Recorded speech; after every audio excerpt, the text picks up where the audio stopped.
വചനം വചനം ത്രിയേക ദൈവമവചനം വചനം. മിശിഹായിൽ ഏറ്റവും സ്നേഹം നിറഞ്ഞവരെ, പാക്സ് കമ്മ്യൂണിക്കേഷൻ്റെ വചന വിചിന്തനത്തിലേക്ക് നിങ്ങളെ സ്വാഗതം ചെയ്യുന്നു.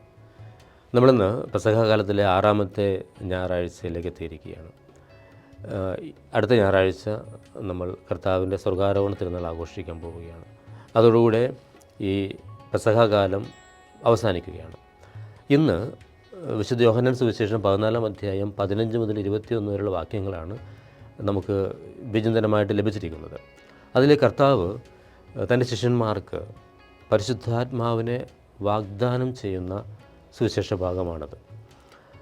യേശു പറയുന്നുണ്ട്, ഞാൻ എൻ്റെ പിതാവിൻ്റെ അടുക്കലേക്ക് പോകുന്നു, ഞാൻ അവിടെ ചെന്ന് നിങ്ങൾക്ക് വേണ്ടി വാസസ്ഥലം ഒരുക്കാൻ ഞാൻ പോവുകയാണ് എന്ന് കർത്താവ് പറയുന്നുണ്ട്.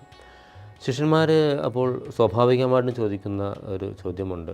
അവരുടെ ഒരു അനാഥത്വമാണ്. കാരണം കർത്താവ് പോവുകയാണ്, തങ്ങളെ വിട്ടു പോകുന്നു എന്നുള്ള ഒരു ചിന്തയിൽ അവർക്ക് ചില സന്ദേഹങ്ങളൊക്കെ ഉണ്ടാകുന്നുണ്ട്. ആ ഒരു അനാഥത്വത്തിൻ്റെ ഒരു ചിന്തയിൽ നിന്നുകൊണ്ട് തോമസ് ചോദിക്കുന്നുണ്ട്, കർത്താവെ, നീ എങ്ങോട്ട് പോകുന്നത് ഞങ്ങൾ അറിയുന്നില്ല, പിന്നെ വഴി ഞങ്ങളെങ്ങനെ അറിയും എന്ന് ചോദിക്കുന്നുണ്ട്. ഫിലിപ്പോസ് ചോദിക്കുന്നുണ്ട്, ഞങ്ങൾക്ക് പിതാവിനെ കാണിച്ചു തരിക. ഇതൊക്കെയെല്ലാം ഇനി അടുത്തത് എന്ത്, ഇനി മുന്നോട്ട് എങ്ങനെ എന്നൊക്കെയുള്ള ഒരു സംശയവും ഒരു സന്ദേഹവും ഒക്കെ ശിഷ്യന്മാർ കടന്നു വരികയാണ്. അപ്പോൾ കാരണം ഇവർ ഒരു 3 കൊല്ലം മുമ്പ് എല്ലാം ഉപേക്ഷിച്ച് കർത്താവിനെ അനുഗമിച്ചവരാണ്. ഇപ്പോഴിതാ കർത്താവ് അവരെ വിട്ട് പോകുന്നു എന്നൊക്കെ പറയുമ്പോൾ തീർച്ചയായിട്ടും അവർക്കൊരു ഒരു മനസ്സിൽ ഉണ്ടാകുന്ന സന്ദേഹമാണത്. പക്ഷേ യേശു അവരോട് പറയുന്നുണ്ട്, ഞാൻ നിങ്ങളെ അനാഥരായിട്ട് വിടുന്നില്ല, എൻ്റെ പരിശുദ്ധാത്മാവിനെ ഞാൻ നിങ്ങൾക്ക് അയക്കും, സഹായകനായിട്ട് അയക്കും എന്ന് പറയുകയാണ്. ഇതൊരു വലിയ സന്തോഷം അവർക്ക് നൽകുകയാണ്. കാരണം യേശു തൻ്റെ പിതാവിൻ്റെ ഭവനത്തിലേക്ക് എഴുന്നള്ളുമ്പോൾ, സ്വർഗ്ഗാരോഹണം ചെയ്യുമ്പോൾ, അതിനു മുമ്പായിട്ട് തൻ്റെ പരിശുദ്ധാത്മാവിനെ അവർക്ക് നൽകിയിട്ടാണ് പോകുന്നത്.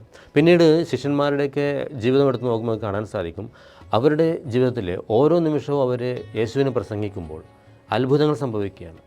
അവരെ വഴി നടത്തുന്നത് പരിശുദ്ധാത്മാവാണെന്ന് യേശു നമുക്ക് കാണാനായിട്ട് സാധിക്കുന്നുണ്ട്. അപ്പോൾ ഇതെല്ലാം പറഞ്ഞു തരുന്നത് യേശു ഒരിക്കലും നമ്മളെ അനാഥരായിട്ട് വിടുന്നില്ല എന്നുള്ളതാണ്. ഈ ഞായറാഴ്ച ഈ സുവിശേഷം നമ്മൾ വായിക്കുമ്പോൾ നമുക്കും നമ്മുടെ ഉള്ളിലും ഈ ഒരു ശുഭാപ്തി വിശ്വാസം ഉണ്ടാകണം. നമ്മളാരും അനാഥരല്ല.